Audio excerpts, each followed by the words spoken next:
સતગુરુ મહારાજની મુબારક મહારાજની 31મી નિર્વાણ તિથિ નિમિત્તે પધારેલ સર્વે સંતો, સંત માતાઓ અને સર્વે ભક્તો અને સૌના હૃદયમાં બિરાજમાન પરમ ચેતના રૂપી પરમાત્માને હૃદયથી ભાવપૂર્વક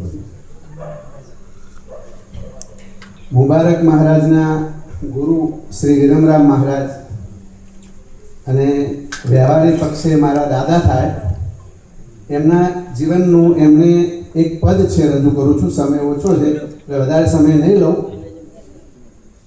વિરમરામ મહારાજ એમના નિર્વાણ સમય નજીક આવ્યો એના 21 દિવસ પહેલાં આ પદ એમને રચેલું. એમને થયેલું કે હવે આ શરીર પરમધામમાં જવાનું છે, તો એ પહેલાં એની અગમચેતી રૂપ એક આ પદ રચેલું. પદની અંદર બંને ભાવ છે, વ્યવહારિક અને આધ્યાત્મિક બંને છે. પદના શબ્દો છે કાયા નગરી તો બેની વિસારી મિલી, ગુરુગમ નગરી વાલી લાગી. તો ગુરુગમ નગરીમાં જવું હોય તો આપણે બધાએ સૌએ લીધો છે, આપણને ખબર છે કે ગુરુ મહારાજ આ મુકાવે પછી પેલા ધામમાં જવાય છે. લક્ષ્ય એ છે. બંને વસ્તુ છે. એમણે વ્યવહારિક પણ લીધું છે કે હવે 21 દિવસ પછી આ શરીર રહેશે નહીં, એ એનો ભૌતિક ઈશારો છે અને લક્ષ્યાર્થ પરમનો છે. મન પિતા મારા ઘણું ઘણું જીવો, મનીષા માડીનું ધાવણ ધાવી. આ સંસાર આખો મનનો જ છે.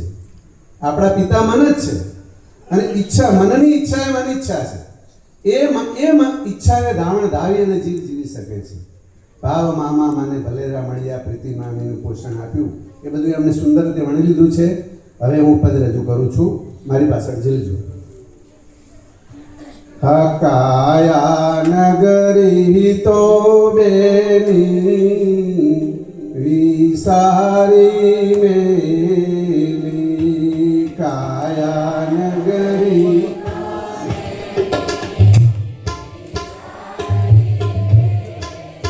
એ ગુરુ ગામા નગરી વાલી લાગી સુરતા બાબેની, આશીર્વાદ માંગે.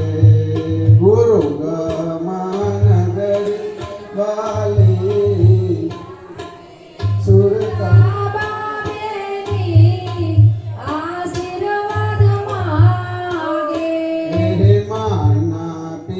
તારે મારા ઘણું ઘણું જીવો, મના પિતારે મારા ઘણું ઘણું જીવો.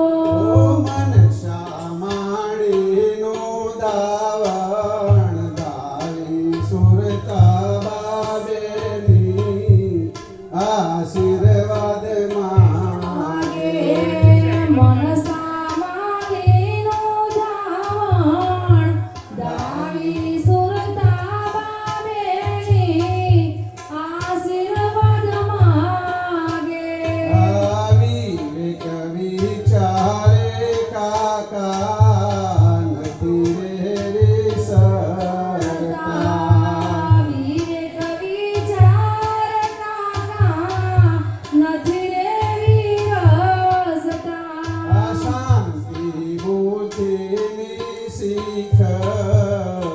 સાચી સુરતા બાબેની, આશીર્વાદ માંગે.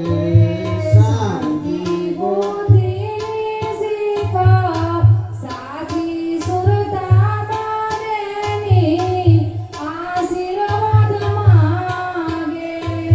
ભક્તિ મેળવવા માટે ભાવ ખૂબ અગત્યનું લક્ષણ છે. ભાવ અને પ્રીત એ બે ના હોય તો અધ્યાત્મમાં આગળ વધી શકાય. આ મુદ્દાને વાળતા વિરમરામ મહારાજે કહ્યું છે, ભાવ મારે માને ભલે રામ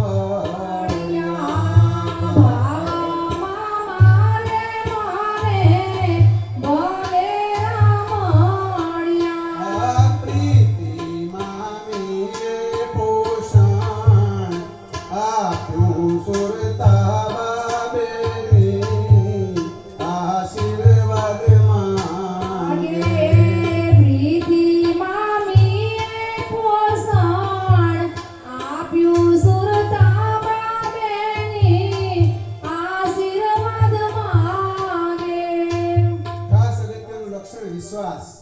ગુરુ મહારાજના ચરણોમાં જઈને આપણે પ્રાપ્ત કર્યું હોય તો આપણને એ વસ્તુ પર વિશ્વાસ ના હોય તો એને પ્રાપ્ત કરી શકીએ નહીં. આ વસ્તુને મળતા વિરમરામ મહારાજે કહ્યું, હે વિશ્વાસ વીરાના હું તો વારણા લઉં છું. વિશ્વાસ વીરાના હું તો વારણા લઉં છું. ભાતી ભક્તિનો રંગ લાગ્યો સુરતા બાબેની આશીર્વાદ માંગે. ભાભી ભગતીનો રંગ લાગ્યો સુરતા બાબેની આશીર્વાદ માંગે. આ અવસ્થાએ પહોંચવા માટે જે સારા સારા સદગુણોએ મદદ કરી છે એ બધા સગા સંબંધી છે. દયા, કરુણા, પ્રેમ, નીતિ એ બધા સગા સંબંધીઓ છે. એ સગા સંબંધીનો સહકાર ના હોય તો પરમ લક્ષ્ય સુધી પહોંચી શકાય. એને વણી લેતા મહારાજે કહ્યું, હર સગા સહબંધી સૌ